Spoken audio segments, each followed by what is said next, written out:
Want to be a whole lot better at dealing with the ups and downs of life and the stressors that come with it, you need to cultivate resilience. Resilience is what helps you not only get through a moment, but really thrive. Hey there, my name is Angela. I'm an architect, feng shui practitioner, and researcher who has studied the science behind design for well being. And I make thoughtful weekly videos using my Saluted Genesis deck to help educate architects, interior designers, or anyone who's really interested in the topic on what does and doesn't create well being, something I call foundational concepts, as well as the deliberate steps you can take to cultivate a better environment using 5 theories that form the aspects of saluted Genesis. And I've paired these also with the feng shui elements because I really do believe that there is a deep connection behind science and the mystical, more so than you might realize, and something that more and more research and discoveries are proving are interlinked every day. So let's go ahead and get started. Every single session, I draw 2 cards, one from the foundational concepts and one from the aspects part of the deck. This lets me talk about things in a different way based on the pairing. And I really do believe that the cards I draw are the ones that we need to hear for the week. So the card that I drew from foundational aspects is the resilience card. Now, if you look at this card, you can see there is a crack in the pavement, a plant growing through. That's kind of a typical way to think about resilience, right? Persevering no matter what. And resilience is just that. It is our ability to withstand and endure, to bounce back after encountering a setback.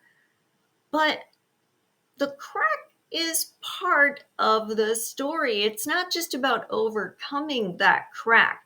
The crack is about restoring what was created, moving past things that had to crack open because they had become too heavy or too unmanageable. So the crack itself is an important part of the resilience. It's how you break out of a situation that wasn't serving you. Even if it felt hard or painful to do that, even if you're looking around at what's fallen apart and feeling devastated, that breaking open is actually the key. You've let the pressure that had built up out, and now there is room for growth. Now, when we think about how resilience gets expressed, there's a lot of different ways. There could be health resilience, our ability to heal so that we can avoid being sick all the time or avoid the progression of an illness. But there's also social resilience, which is overcoming challenging experiences, things that make us question our self worth, being comfortable with our social preferences, and having things like social support, a sense of belonging, good coping skills, positive role models around us, shared experiences. That's really what I wanted to focus on today because the companion card that we got is the card of seeing and being seen, something also known as visual transparency in the design world. Now, you might think, what does that have to do with resilience? And that's the beauty of the deck, is it makes us ask some of these questions that might not seem obvious at the beginning. And that is really going back down to behavior cues, the things that help us know what's going on, that give us the reassurance or the encouragement that things will be all right. So think about visual transparency as a form of behavior cues because we will mirror and model the behavior of others. So, when we are looking at something happening in our world, but we're able to anticipate or predict what might happen, we feel more grounded, we feel more safe, we feel less stress about it. We can even make a choice to avoid a situation if we sense that it might be dangerous or not for us. Depicted on the card, you can see an apartment building lit up at night and someone standing in the window waving back at friends who are standing in the street below waving up.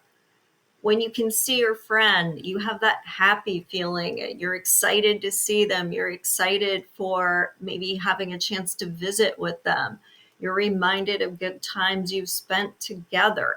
So when we have that transparency, we can really have the opportunity to feel empowered. Now, this card is part of the sense of coherence aspect.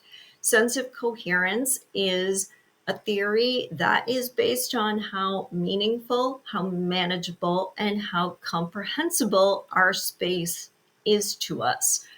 And you can imagine that the more you have each of those three things going on, the better you're going to feel. And that's important because we can't be resilient if we don't have resources. I like to talk about it in form of a video game, right? If you are playing, say, like Mario Brothers and you're collecting the coins are your resiliency. So when you encounter problems, if you've got more coins, you could keep playing. When you run out of coins, i.e., you run out of resiliency, it's game over. You lose the life. So we want to build up resiliency in the world around us. And while there are lots of ways to do that, we're going to talk particularly about this card, the behavior cues that come when we have visual transparency in our space and we can see and be seen. So, what's going on here?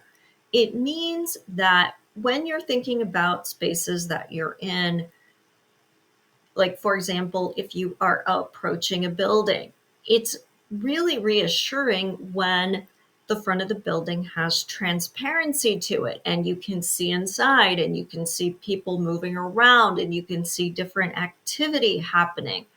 It reassures you that there's life beyond, that there's something you may want to do beyond there. If you were maybe a little nervous or scared, you see familiar faces or familiar activity and you feel a little bit more confident.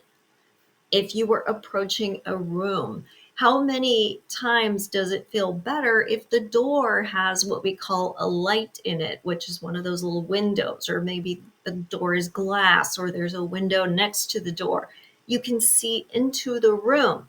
You know what to expect.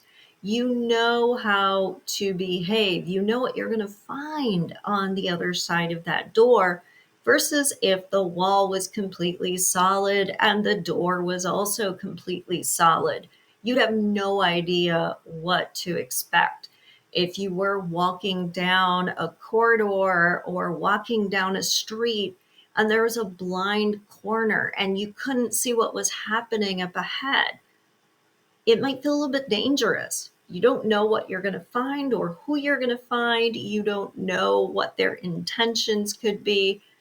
But if there is more visual transparency, in that case, it might be because the corners of the building are set off from the corner and the corner is more open. So it doesn't feel like a blind corner where you can't see, but as you're approaching, you do see. That's another way to help with seeing and being seen.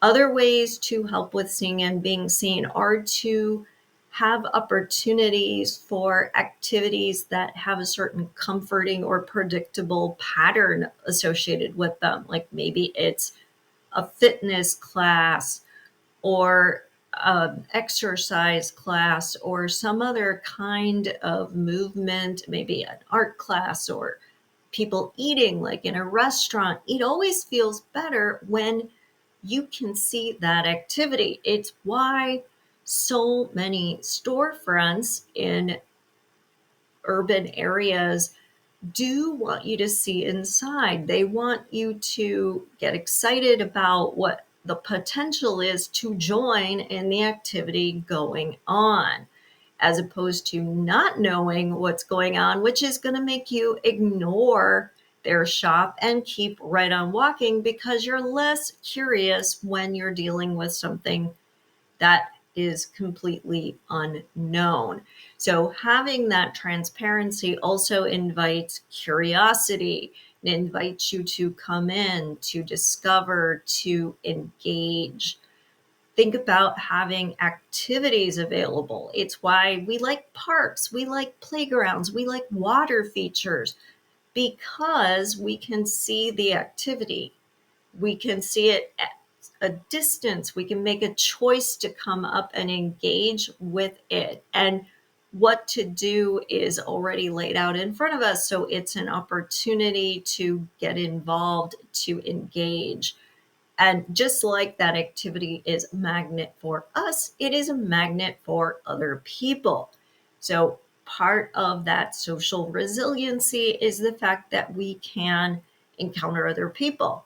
If we know them, great. It's a chance to catch up, get to know one another. And if we don't know the person, it's a chance to make a friend out of a stranger, get to know them better.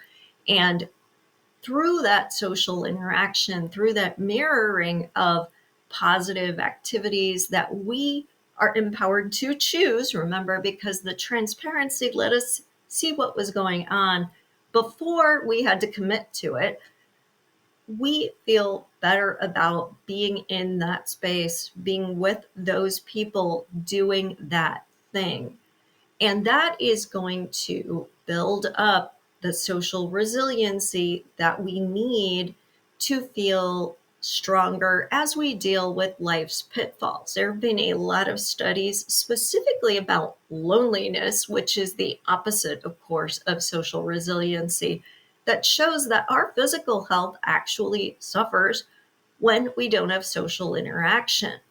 We've also seen that in neighborhoods where neighbors don't get to know one another, someone could be struggling and no one ever knew it because nobody's used to interacting. But in neighborhoods where people do interact, as soon as somebody starts to struggle, their neighbors are reaching out, they're checking on them, they're making sure that they are okay.